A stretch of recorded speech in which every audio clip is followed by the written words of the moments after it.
کہ اللہ سبحانہ تعالیٰ کو اس کی بات اتنی بری لگی کہ اللہ تعالیٰ نے اس کو زمین میں دھنسا دیا.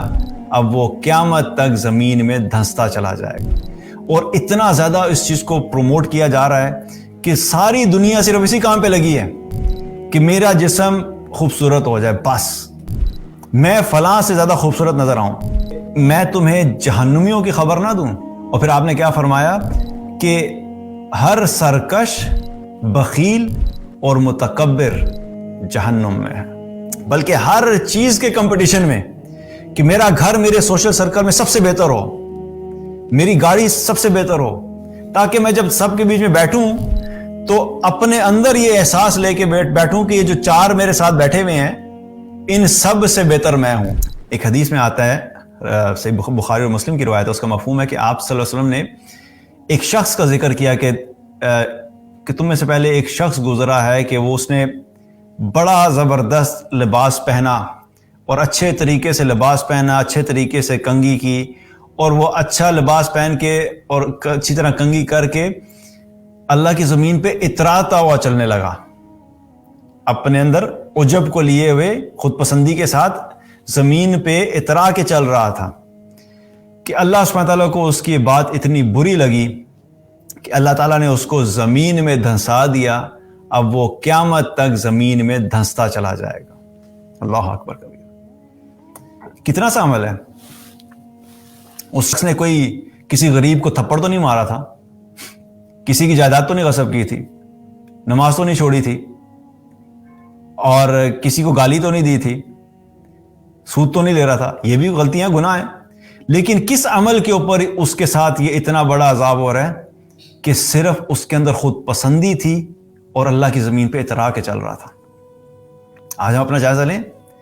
آج اس سوشل میڈیا کی وجہ سے جو انسانوں کی پرسنالٹیز کا بیڑا غرق ہوا ہے، ہر چیز کا فوکس کیا ہے؟ اپنی ذات. بیوٹی پہ فوکس ہے، جسم خوبصورت ہونا چاہیے، بال اچھے ہونے چاہیے، آنکھیں خوبصورت ہونی چاہیے، ناک سیدھا کروا لو. اب تو سرجریز ہیں، طرح طرح کی سرجریز اویلیبل ہیں، ایک انسان کو کیا سے کیا بنا دیتے ہیں.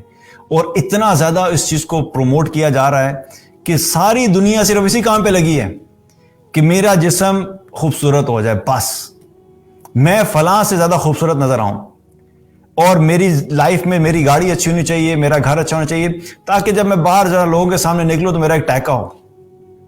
اور پھر جب انسان کے پاس مال آتا ہے اور اللہ کی طرف سے اگر کوئی اللہ تعالیٰ نے اس کو خوبصورتی بھی دے دی تو پھر آہستہ آہستہ کیا ہوتا ہے؟ تکبر اس کے اندر کریپ ان کر جاتا ہے. آہستہ آہستہ تکبر بھی آ جاتا ہے، وہ اترانا بھی شروع کرتا ہے، اس کی چال بھی تبدیل ہو جاتی ہے، اس کا لوگوں سے بات کرنے کا انداز تبدیل ہو جاتا ہے.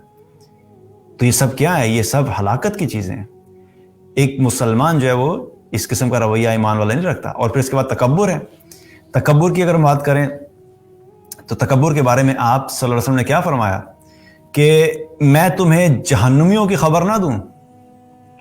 اور پھر آپ نے کیا فرمایا کہ ہر سرکش، بخیل اور متکبر جہنم میں ہے.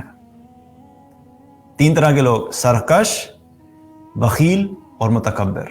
یہ 3 لوگ کیا ہیں؟ ان کو آپ صلی اللہ علیہ وسلم نے فرمایا کہ یہ جہنمی ہیں، یہ جہنم میں ہوں گے. تو تکبر کوئی چھوٹی بات تھوڑا ہی ہے. اور ایک اور حدیث میں آتا ہے، آپ صلی اللہ علیہ وسلم نے کیا فرمایا کہ جس شخص کے اندر ایک ذرے کے برابر بھی تکبر ہوگا وہ جنت میں داخل نہیں ہو سکتا. اور تکبر ہے کیا؟ وہ بھی ایک حدیث میں آپ نے کلیئر کر دیا.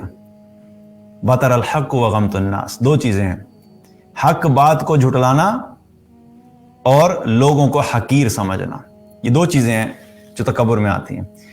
حق بات سامنے آئی، آپ کو پتہ ہے کہ یہ بندہ بات ٹھیک کر رہا ہے اور اس کی بات حق ہے، لیکن اپنی ذاتی رائے کی بنیاد کے اوپر، اپنی انا کی بنیاد کے اوپر اس حق کو جھٹلا دینا اور کہنا بھائی میں نہیں مانتا. چاہے زبان سے جھٹلا دینا، چاہے دل سے جھٹلا دینا، دونوں صورتیں اس میں ہیں. کئی دفعہ لوگ زبان سے نہیں کہتے، سن رہے ہوتے ہیں، بات سنتے ہیں، کہتے ہیں ساری بات سمجھ آ رہی ہوتی ہے کہ ہاں بھائی یہ بات تو بڑی حق کر رہا ہے، دل بھی مان رہا ہے کہ بات حق ہے، لیکن اس لیے نہیں مانتے کہ اگر میں نے اس کی مان لی تو یہ تو میرے سے جو ہے وہ میرے سٹینڈرڈ کے حساب سے، سوسائٹی کے حساب سے تو بہت نیچے درجے کا بندہ ہے، اور میں ایک نیچے درجے کی بات مان کے اپنے آپ کو ٹھیک کر لوں گا تو یہ تو میری شان کے خلاف ہے. اب اپنی شان اور اپنی انا کو نہ چھوڑنے کے لیے کیا کرتے ہیں؟ حق بات کو جھٹلاتے ہیں، چاہے وہ قرآن کی آیت ہی کیوں نہ ہو۔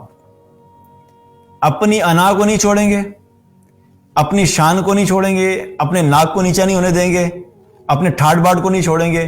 حق بات کو جھٹلانا ہے جھٹلا دو، لیکن یہ سب چیزیں نہیں چھوڑیں گے۔ تو یہ کیا ہے؟ تکبر ہے۔ اور دوسری بات کیا ہے؟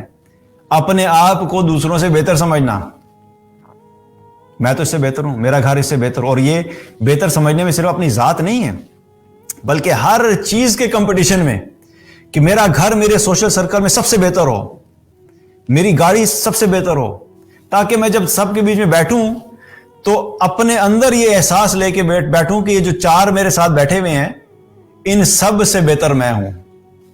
اپنے آپ کو بہت سے لوگ اس لیے بھی اپ گریڈ کرتے ہیں کیونکہ وہ دوسروں کے مقابلے میں بہتر لگنا چاہتے ہیں، تاکہ جب بات ہو تو سب لے کے بھئی یہ دیکھو ہمارے پاس تو یہ مہران ہے، یہ بندہ دیکھو یار، یہ ماشاءاللہ ہمارا دوست ہے، اس کے پاس ہونڈا سیوک ہے، اور چاہے وہ بے شک سود پہ لی ہوئی ہو، فائنینسنگ پہ لی ہوئی ہو اور ہر مہینے سود پے کر رہا ہے، لیکن صرف لوگوں کے سامنے اچھا لگنے کے لیے گاڑی اعلی سے اعلیٰ رکھنی ہے تاکہ لوگوں کے سامنے ایک ٹیکا بنا رہے اور میں لوگوں سے بہتر رہوں۔ تو یہ کیا ہے؟ یہ تکبر کی نشانی ہے۔ ایک ایمان والا جو ہے وہ کس طرح کی زندگی گزارتا ہے؟ وہ ایک بیلنس لائف گزارتا ہے، عاجزی اور انکساری کے ساتھ رہتا ہے۔ اگر اللہ نے اس کو مال دیا بھی ہے تب بھی ضروری نہیں ہے کہ وہ سارے کا سارا مال اپنی زندگی میں اپنی ہر چیز اپ گریڈ کرنے پہ لگا دو۔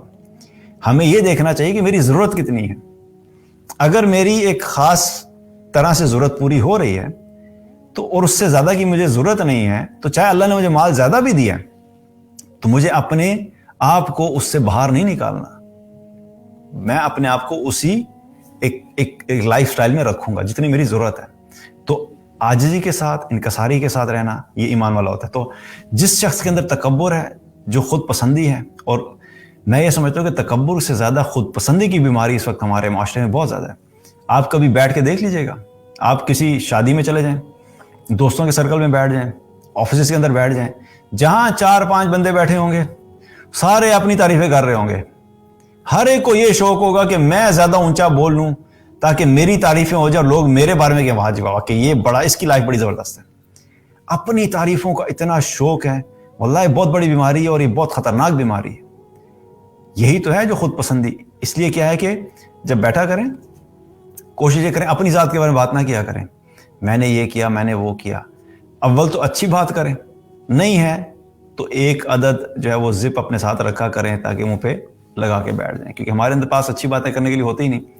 اور گفتگو کے آداب میں سے ایک بہت بڑا اصول ہمیں رسول اللہ صلی اللہ علیہ وسلم نے کیا فرمایا کہ جو شخص آخرت کے دن پر ایمان رکھتا ہے اسے کیا کرنا چاہیے؟ اچھی بات کرے یا خاموش رہے۔ تو یہ خود پسندی اس لیے بھی ہوتی ہے کہ جب انسان کے اندر ہوتی ہے نا تو وہ پیٹ کے اندر بل پڑنا شروع ہوتے ہیں، جب تک کہ کہیں پہ بیٹھ کے اپنی تعریفیں شروع نہ کر دینا ہمیں ٹھنڈ بھی نہیں پڑتی۔ اس لیے اگر خود پسندی کنٹرول نہیں ہو رہی تو اپنی زبان کو ہی کنٹرول کر دیں۔ جب اپنی تعریفیں کرنا بند کریں گے تو انشاءاللہ آہستہ آہستہ کیا ہے وہ آپ کے اندر وہ چیز بھی آنا شروع ہو جائے کہ اپنی تعریفیں نہیں کریں گے تو اپنی خود پسندی کا جو جذبہ ہے وہ بھی کم ہونا شروع ہو جائے گا۔